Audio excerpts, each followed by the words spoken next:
I think it's great for everyone to have the opportunity to choose to go abroad, for the youth to get experience from a different country and follow their passions, and also at the same time maybe not to consider it so much as brain draining, because if we look at the statistics, there is a high percentage of students that study abroad and they still come back and work in their country. Is that a good investment? If we're gonna look at the number of how many students go get this good education, because if you're gonna go and study in Harvard and come back and work in Albania, if we're gonna compare a university which is like the 5,000 on the scale for how good the quality of education is, and compare it to one student from Harvard who probably came back here and brought this knowledge here, that probably it's worth it, because it's in a way some type of exchange. And I'm pro-globalism in a way, because as we are going abroad, there are more people coming here, I believe. My question is this something that can change? Is this something that is going to be a topic of discussion for a long time? Probably yes, unless the education here in Albania increases the equality and we can start comparing to the very high quality universities as others, even though there are some really good universities, but it's a very tricky topic, I would say. Anyways, this was my experience and my idea about this. I hope I have given something from my experience.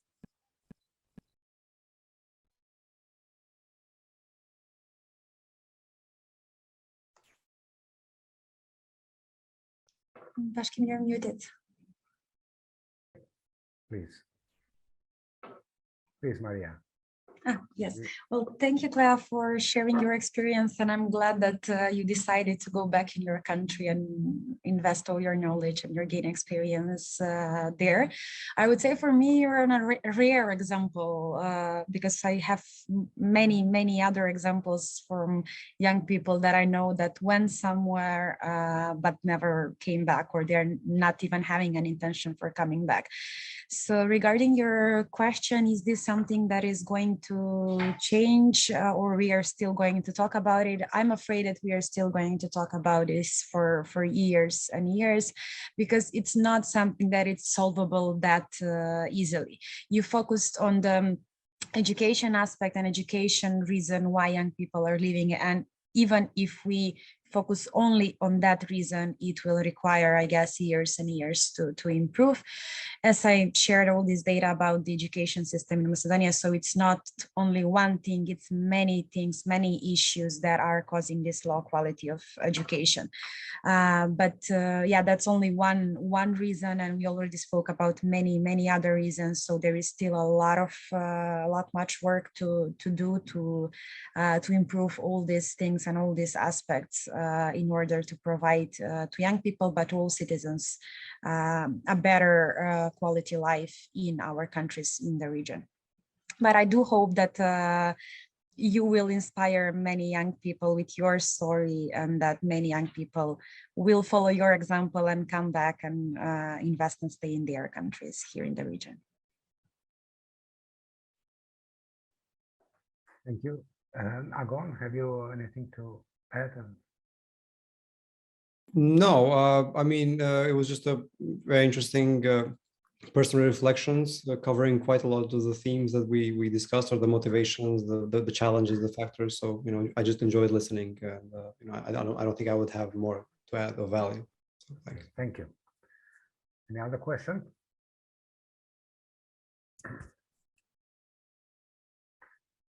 Well, and let me go back to the questions that we received. I suppose that there are from people who are not there to put in the event, but they are following live streaming. We received 4 questions today before the event. The 3 of them were already answered by the panelists. I would only convey only one of these questions. How do you think of brain draining? Is that similar with being realistic, since we need a better life in future, instead trapped in a place we lost our value, or is it a selfish act? Agon, please. I'd hesitate to answer these questions because I really think it's always a personal context. You know, I don't think people should judge any migrant or anyone who leaves, make moral judgments on that, because it really depends on the specific context. You know, sometimes it really makes sense to migrate because, you know, for certain sectors, skills, or if, for example, as Marija mentioned, for example, you know, for identity reasons, whether you're part of the LGBT community, a woman, you feel that, you know, the country is suffocating you. I think it's, you know, I don't think we should judge people who want to seek more opportunities.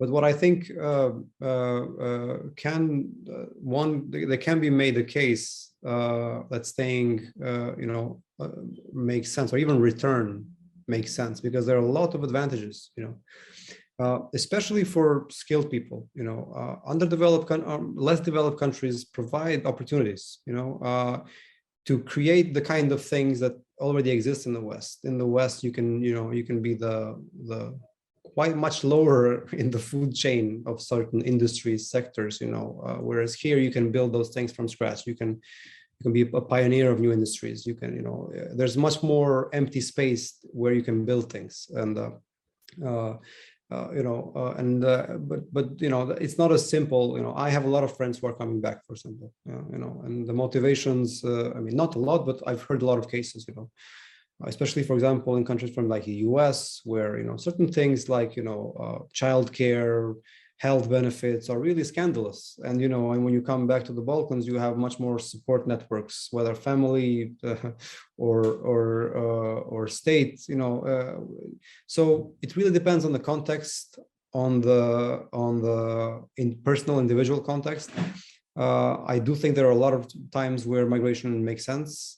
But I also do think there are a lot of times where migration return sort of into the Balkans really makes sense. And that is really context specific, country specific, and person specific. Thank you. Marija, anything? Yeah, well, I don't have much to add. I agree with what Agon said, and definitely I would just emphasize one thing that he already mentioned. It's like, who are we to judge? And I would say, especially if you, I mean government, here, if you are not providing enough opportunities for young people to remain here, then who are you to judge, or any other people, not only government, but why people are leaving, or why people are not returning, or why people are returning. So I think that we need to focus on all these issues that we mentioned that are reasons why young people are leaving, and to try to find a solution and recommendations that the government and institutions will hear and will start working on. So we need to work, but from the roots of the problems to solve in order to provide better opportunities, and not just look at the results that young people are leaving and judge them why they left. Okay, thank you. This was very important to stress from both of you, that it's not the individuals who should be judged because they are looking for more opportunities for a better life. And we should discern, we should distinguish what is on individual level and what is as a social phenomenon. That if we want to try to improve the situation, to revert the tendencies, or to stop this all this phenomenon, painful, it should not be by judging the individuals, but trying to see the social, the structural factors, I think. Any other question from the attendants?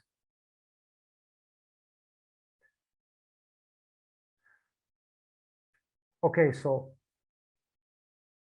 then let us finish with this session. Thank you both Marija and Agon for participating, for your presentations, and also all the other people who were attending and following us, those who made questions, and also those who listened and followed the event. Thank you. Goodbye. Thank you, Bashki. Enjoy the weekend. You too. Bye. Thank you. Have a great day. Bye.